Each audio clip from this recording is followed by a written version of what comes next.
একটাও টাকা নেই, কি করব এখন? আলমারি আছে তো।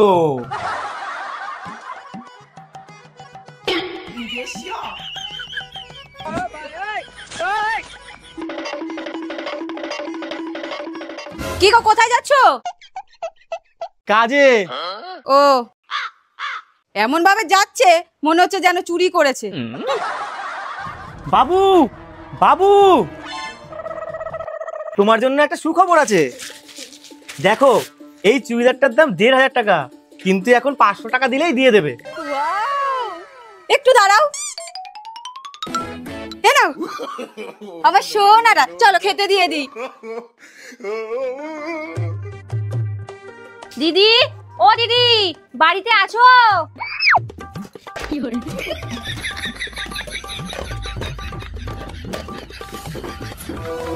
হ্যাঁ বলো। বলছি তোমাদের খাওয়া হয়ে গেছে? না। হ্যাঁ হয়ে গেছে। কেন গো? আরে পাশের পাড়ায় মহোৎসব আছে, শুনেছি ভালো ভালো খাবে। ভেবেছিলাম তোমাদের নিয়ে যাব, যাকগে তোমাদের যখন খাওয়াই হয়ে গেছে আমি একাই যাই। চলো, বা ডাল আর আলু ভাজা দিয়ে খাবা।